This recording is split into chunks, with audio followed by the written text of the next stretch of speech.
My fruit cocktail cobbler recipe is easy and delicious.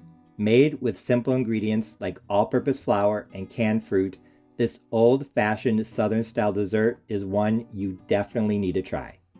Let's go over the ingredients. You will need 3 15-ounce cans of fruit cocktail. I am using canned in juice, but you can use canned in light or heavy syrup. 1 can is drained, and the other 2 you need to save the liquid, so don't drain it of the juice or the syrup. The crust recipe is really easy. 1 cup of all-purpose flour, as I measure 150 grams, to which you will add 1.5 teaspoons of baking powder and 1/4 teaspoon of salt, 1 cup of white sugar, as I measure 210 grams, 1 cup of milk, 240 grams. I'm using whole milk, 1 stick of butter, I'm using unsalted, and then optionally 1 teaspoon of vanilla extract. For the fruit filling, if you're using fruit cocktail in juice like I am, I recommend also adding 1/4 teaspoon, or excuse me, 1/4 cup of white sugar, 55 grams. And regardless of whether or not you have fruit in juice or syrup, I recommend also adding 1/4 cup of light brown sugar, as I measure 60 grams, 1.5 teaspoons of lemon juice. For the spices, 1/2 teaspoon of cinnamon, 1/2 teaspoon of ginger, 1/4 teaspoon of nutmeg, and 1/8 teaspoon of cloves, 1/4 teaspoon of almond extract, and 1/8 teaspoon of salt. As you can see, I have all of my ingredients here. My oven is preheated to 350 degrees Fahrenheit, so I'm ready to go. The first step is melting the butter. You could just put the butter in the pan and put your dish in the oven.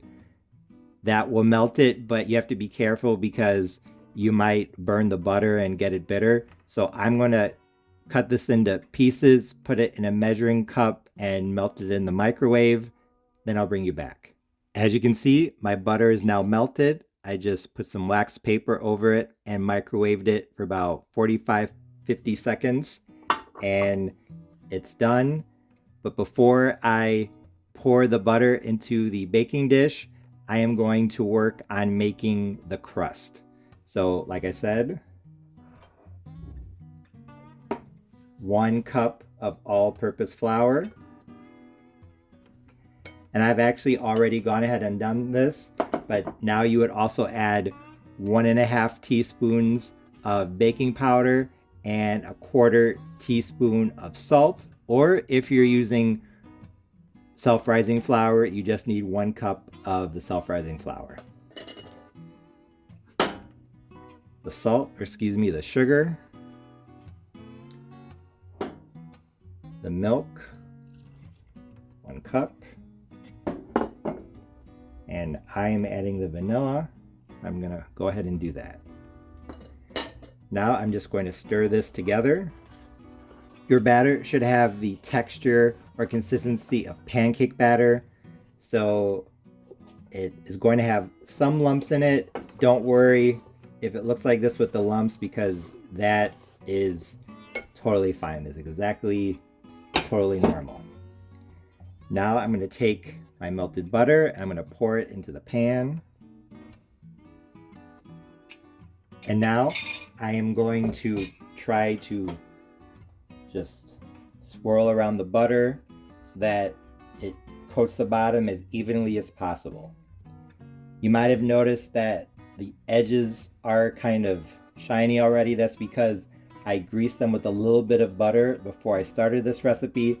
That's just as an insurance policy to make sure nothing sticks, but honestly, if you just have this 1 stick of butter, that's probably enough.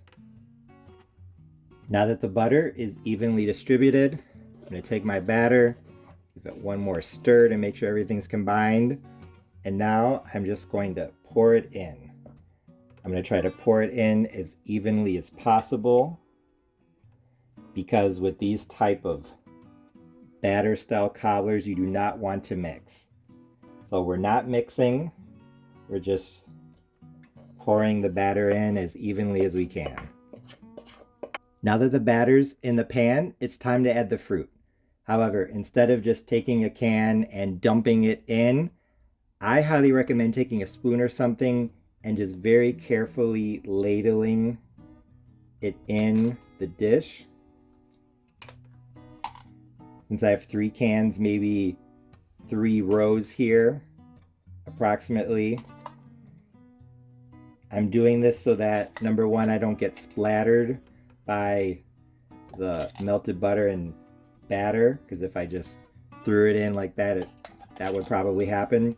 And I'm also doing this more carefully so that I get an even distribution, because remember I said we don't want to mix, we just want to spread everything out in layers. These type of batter cobblers, we are just putting the ingredients one on top of each other. And also later on, I'm going to distribute the liquid more evenly. So now that I'm moving on to the cans that have the juice in them, like I said, just instead of dumping them in, I'm taking my spoon and I'm very carefully distributing the fruit. That later I can go back and add the juice more evenly. One thing that I did want to mention is that I am going to add the spices after this step, but if you want to, you can add some of the spices right after you pour in the batter before you start adding the fruit. The spices might be distributed a little bit more evenly if you do that, but if you forget like I did and you do it after you add the fruit, it will be okay. And I know originally I said I was going to make like 3 rows of fruit. You can see that's not happening either, but that is okay. This is a fairly forgiving recipe. And actually, I just thought of something. Instead of waiting to the end to add the spices, I can add some spices now. Then I think that might help get some underneath the top layer of the fruit, make them more evenly distributed. So that's what I'll do. So you don't have to add spices, but whenever you use canned fruit, I highly recommend giving them a little bit of help, because I think canned fruit doesn't have as much flavor as the fresh or frozen does. So do not be afraid. I just finished adding all of the fruit to the dish. As you can see, it's pretty packed. Now I'm going to add the rest of the additional ingredients, starting with the spices. Now actually I'll do this. I'm going to add the almond extract to the lemon juice. The lemon juice is to help bring out the flavor, because like I said, I'm using canned fruit, and I think that canned fruit doesn't have as much flavor. And the almond extract is because, as you can see, there are some cherries in this, and almond extract is very common in cherry desserts like cherry pie. Almond extract helps to bring out almond flavor. Because I'm using fruit cocktail in juice, I'm going to add that extra 1/4 cup of white sugar. If you're using canned and heavy syrup, you don't need any extra white sugar. If you're using canned and light syrup, you might want to do 2 tablespoons.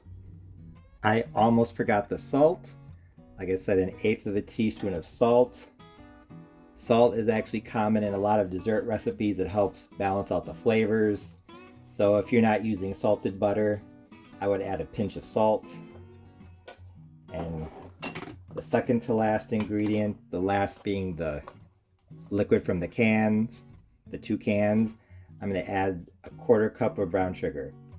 This is going to add a depth of flavor that regular sugar does not.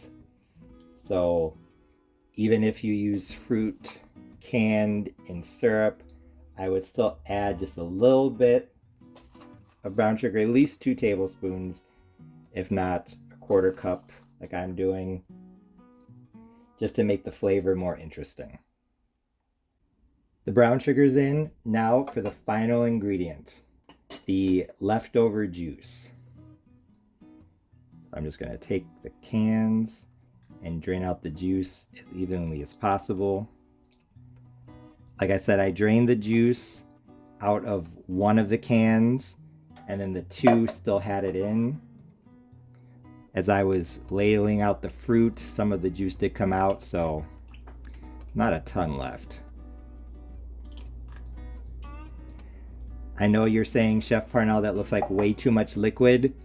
It does look like too much liquid, but you just have to trust me on this. As everything bakes, that batter is going to rise up and it's going to actually end up covering the fruit. So this is not too much liquid. So if your fruit cocktail cobbler looks like this, it's not going to end up being fruit cocktail soup. You'll just have to trust the chef on this. Now it's going to go into a 350 Fahrenheit degree oven, uncovered. I'll let you know for how long, but I think it's going to be great when it's done because it smells fantastic already. I just pulled my fruit cocktail cobbler out of the oven. It was in at 350 degrees Fahrenheit, uncovered, for an hour and 15 minutes. So 75 minutes total. It's a little bit longer than other cobblers of this style, if I'm not mistaken. I did open the door a couple times to check on it, so it might take you a little bit less time, but it took me an hour and 15 minutes to get it nice and golden brown. It's still bubbling, so I'm going to wait for it to cool down, and then I'm going to give it a try. As you can see, the cobbler looked amazing. The crust was perfectly golden brown, and the fruit layer underneath was nice and juicy. The spices filled the kitchen with an amazing aroma, especially while it was baking, so I was very excited to give this a try. I let it cool down for about 20-ish minutes, and then I dove in. And when I cut the first slice and took the first bite, I knew that my old-fashioned fruit cocktail cobbler with all-purpose flour recipe was a big success because it was absolutely delicious. First, let's talk about the flavor. Hence the name, fruit cocktail has a mix of fruits, in my case, peaches, pears, pineapple, grapes, and cherries, but I say that the main flavors that I picked up on were peach and pear, along with a bit of cherry in the background. The spices were definitely present as well, the cinnamon and ginger taking center stage, with the nutmeg and cloves playing supporting roles in the background. Although the fruit was canned, it still tasted surprisingly fresh and vibrant, likely because of not only the spices, but also the bit of lemon juice that I added. While not super obvious, I think the light brown sugar added a slight depth of flavor that, although it wasn't totally noticeable, if you had this and then you had this again, the same cobbler but without the light brown sugar, I think you would definitely notice that something was missing. And although I only added a very small amount of almond extract, I still think it helped to bring out the cherry flavor because, as I'm sure you know, most fruit cocktail does not have that many cherries, but the cherry flavor was still pretty present in this in the background, I think mainly because of the bit of almond extract. One thing that I really liked about this cobbler in particular was that in spite of having a lot of sugar, it wasn't super sweet.